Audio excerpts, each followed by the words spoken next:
యేసుక్రీస్తు వారు సిలువ పలికిన 4వ మాట మత్తయి సువార్త 27వ అధ్యాయము 46వ వచనం. మత్తయి సువార్త 27వ అధ్యాయము 46వ వచనం. ఇంచుమించు 3 గంటలప్పుడు యేసు ఏలి ఏలి లామా సబక్తని అని బిగ్గరగా కేకవేసెను. ఆ మాటకు నా దేవా నా దేవా నన్నెందుకు చేయి విడిచితివని అర్థము. ఈ మాట చూసినప్పుడు ఇది ప్రవచనం నెరవేర్పు చూస్తాం. ఇదే మాట మరలా మార్కు సువార్త 15:34లో చూడొచ్చు. నా దేవా నా దేవా నన్ను ఏల చేయి విడిచావు. ఆ స్టేట్మెంట్ చూసినప్పుడు కొంతమంది అంటారు, యేసుప్రభు అక్కడ బిడ్డగా లేడు, యేసుప్రభు బిడ్డగా తండ్రిని పిలవట్లేదు, దేవాన్ని పిలుస్తున్నాడు. లేదు లేదు, అక్కడ ప్రవచనం నెరవేర్పు. 22వ కీర్తన ఒకసారి చదువుతారండి. Psalms 22:1. నా దేవా నా దేవా ఏంటి? నా దేవా నా దేవా నా దేవా నీవు నన్నేల విడనాడితివి, నన్నేల నీవు విడనాడితివి, నన్ను రక్షింపక నా ఆర్తత్వాన్ని వినక నీవేల దూరముగానున్నావు. ఇంకా 16వ వచనం చూడండి. కుక్కలు నన్ను చుట్టుకొని ఉన్నవి. ఎవరు చుట్టుకుని ఉన్నారంట? కుక్కలు. కుక్కలంటే కుక్కలు కాదు, కుక్కలు అంటే మనుషులు. ట్రూత్ చదివి చూడండి. కుక్కలు నన్ను చుట్టుకొని ఉన్నవి, దుర్మార్గులు గుంపు కొడి నన్ను ఆవరించి ఉన్నారు. వారు నా చేతులను నా పాదములను పొడిచి ఉన్నారు. ఏం చేశారంట? చేతులను పాదాలను పొడిచారు. అవునా కాదా ఆ పరిస్థితికి? నెక్స్ట్ కంటిన్యూ చేయండి. నా ఎముకలన్నీ నేను లెక్కింపగలను, నా ఎముకలన్నీ నేను లెక్క పెట్టగలుగుతున్నాను. ఇంక యేసుప్రభు పరిస్థితులు అనుకుంటాడు. ఇట్లా ఉంది పరిస్థితి అక్కడ. ఆయన ఎముకలన్నీ కనబడుతున్నాయి. Next continue. వారు నిదానించుచు నన్ను తేరి చూచుచున్నారు, నా వస్త్రములు వారు పంచుకొనుచున్నారు. నా వస్త్రాన్ని ఏం చేశారు? ఆయన వస్త్రాన్ని పంచుకోలేదు అక్కడ. You see prophecy fulfilling. నా వస్త్రాన్ని పంచుకుంటున్నారు, నా అంగీ కొరకు చీట్లు వేయుచున్నారు. చీట్లు వేశారు అక్కడ. వారు అనుకుంటారు వారికి ఏదో మాకు పొందుకు ఎవడికో ఎక్కడ మనసు అనుకుని చూడండి. లేఖనాలు నెరవేరినట్లుగా టైం లైన్ చూడండి. కరెక్ట్గా అప్పుడే పంచుకోవాలా? అక్కడే జరగాల?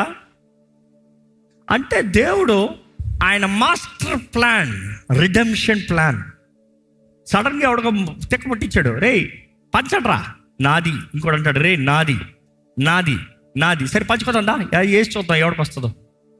నెక్స్ట్ తేరి చూస్తున్నారు మనుషులు. అనుకుని చూడండి, వాక్యములో ప్రవచనము రాయబడింది. యేసుప్రభు శిలువ మీద ఉన్నాడు, పరలోకం నుండి తండ్రి చూస్తున్నాడు. ఏమి రెజనేట్ అవుతుంది? దావీదు గతములో ఎరిగిన కార్యాలు రాస్తున్నాడు. ఎక్కడ రాసిన వ్యక్తి ఏ తరంలో ఉన్నాడు? జరిగింది ఎన్ని వేల సంవత్సరాల తర్వాత? How can it be exactly pin point script రాసి షూట్ చేసినట్టు? God does not do anything accidentally. దేవునికి అన్నీ ముందే తెలుసు. యేసు ఓటమని నువ్వు అనుకుంటే సిలువ పైన you have missed it out. ఎందుకంటే ఒక వ్యక్తి, ఒక ప్రాముఖ్యమైన వ్యక్తే మన భారతదేశంలో ఒక ఇంటర్వ్యూలో, what you think about Jesus? I feel he's a loser. He wastely died on the cross. He had no power. What a failure life. Correct చూడా. ఆయన మరణించి ఉండకపోతే నీకు గతి లేదు. ఈ మానవ తరానికి విమోచన లేదు. ఆయనకు పవర్ ఉంది కాబట్టి ప్రాణాన్ని పెట్టాడు, ప్రాణాన్ని తీసుకున్నాడు. That is where the power is. చస్తాను అంటాం అందరికి సులభమే, చచ్చిన తర్వాత తిరిగి లేచొద్దాం, అది సూపర్. ఎందుకంటే నా యేసు చేసిన కార్యం అది. వెన్ యు సీ ఆయన ప్రవచనములు నెరవేరినట్లుగా ఆయన వాక్కు ప్రకటిస్తాము. ఇదిగో వీరు నన్ను ఈ రీతికి చేస్తున్నారు, నా దేవా నా దేవా నన్నేల చేయి విడిచావో. Now you have to understand. ఆ ప్రవచనం ఆ టైంకి యేసు ప్రభు మాట్లాడుతున్న కారణం ఏంటంటే, లోక పాప భారం అంతయు తీసి తండ్రి ఎవరి మీద మోపాడు? యేసు మీద. ఇప్పుడు యేసు ఎవరు? పాపి. అదేందా చెప్పా?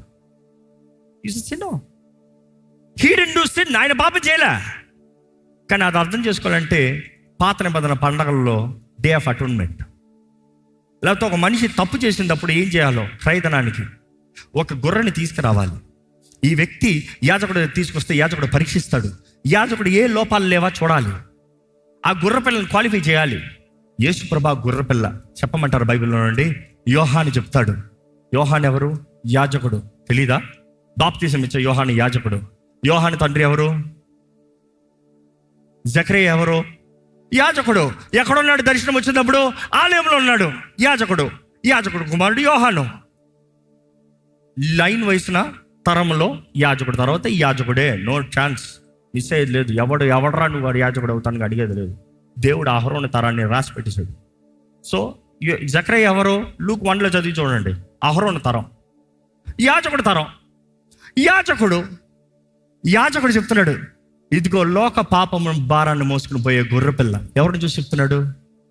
యేసుప్రభు గొర్రెపిల్ల. యాజకుడు ఏం చేయాలి? యాజకుడి దగ్గర తెచ్చినప్పుడు గొర్రెలో ఏ లోపము లేదా పరీక్షించాలి. యేసుని మొదటిగా తీర్పు తీర్చింది ఎవరు? ప్రధాన యాజకుడు. హేరోదు అంటున్నాడు ఏం దోషం లేదు, ఇల్లేదు దోషం లేదు. కానీ యేసు క్వాలిఫైడ్ ఫర్ బలి, సిలువ వేయమని చెప్పింది ఎవరు? పిలాతు కాదు, ప్రధాన యాజకుడు. అంటే బలి ఇవ్వి లేఖనాలు నెరవేరుతున్నాయి. ఎందుకంటే అజ్ఞానంలో ఉన్నవాడు వీళ్ళు చంపేశారు, లేదు యాజకుడు చంపని చెప్తానే కానీ అది బలి పశువుగా మారటానికి ఛాన్స్ లేదు. పిలాతు చంపేని చెప్పండి అంటే నాట్ క్వాలిఫైడ్. యాజకుడు చంపని చెప్తాం, మేము బలికి రెడీ, చంపే గొర్రెపిల్లను అని చెప్తాం. యేసుప్రభ గొర్రెపిల్ల. ఎప్పుడైతే పాపి తెచ్చినప్పుడు ఆ గొర్రెపిల్ల తలపైన చేతులు పెట్టి తన పాపాలు ఒప్పుకోవాలంట. తన పాపాలు ఒప్పుకుంటారో Bible talks about transfer of since.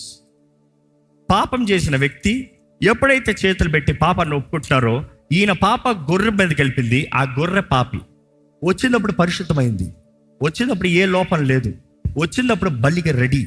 యాజకుడు రెడీ అన్న వెంటనే ఈయన పాపాలు ఒప్పుకుంటాం, రెడీ. దాని తర్వాత మెడను కోస్తాడు, ఆ రక్తాన్ని తీసుకుంటాడు. ఆ రక్తం దాని తర్వాత దీన్ని చంపుతారు, దీన్ని కట్టిపెట్టి బలిపీఠం మీద పెట్టి కాల్చేస్తారు, అగ్నిలో కాలాలి. యేసుప్రభు చేసింది కూడా అదే.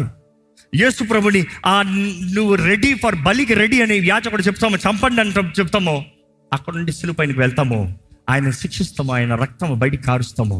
దేవుడు లోక పాప భారం అంతా ఆయన మీద మోపుతాం. అక్కడ లేఖనాలు నెరవేరినట్లుగా ఇదిగో ట్రాన్స్ఫర్ ఆఫ్ సిన్స్ డన్. నా దేవా నన్ను ఎలా చేయి విడిచావు?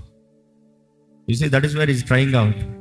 ఎందుకు చేయి విడిచావంటే వాట్ డూ యూ ఎక్స్పెక్ట్? సమీపింపరాని తేజస్సులో వసించే దేవుడు, పరిశుద్ధుడైన దేవుడు, పవిత్రుడైన దేవుడు, దేవునితో ఉన్న వ్యక్తి దేవుడు. ఆది యందు వాక్యము, ఆ వాక్యము దేవుడు, ఆ వాక్యము దేవుని యొక్క, ఆ వాక్యము కృపా సత్య సంపూర్ణ దారిగా నరరూపధారిగా ఈ లోకంలో మన మధ్య నివసించాడు. ఆయనను సిలువ వేసినప్పుడు ఇదిగో పాపం ఇక్కడ ఉంది, పరిశుద్ధుడైన దేవుడు కలిసి ఉన్నాడు. How can when the sin is on him, how can the holy God be? Not possible. అనుకుని చూడండి, దాని కొరకే యేసు ప్రభు అంత వేదన. ఈ గిన్నె నీ చిత్తమైతే నా అదను తొలగించి, ఎందుకంటే నువ్వు నేను సపరేట్ అవుతాను, నేను తట్టుకోలేను ప్రభా, తండ్రి నేను తట్టుకోలేను. అనుకుని చూడు, దేవుడు ఒక నిమిషానికి పాపిగా పిలవబడతాం. ఎందుకంటే యేసు దేవుడు, ఆ దేవుడు పాపిగా పిలవబడతాం. ఎందుకొరకు? మన కొరకు క్షయతనముగా మరణిస్తానికి. అక్కడ కేవలం ఒక మనుషుడు చచ్చాడంటే నో యూస్, ఒక ఎడ్డో గొడ్డో చచ్చినట్టు లెక్క తీసుకోవచ్చు.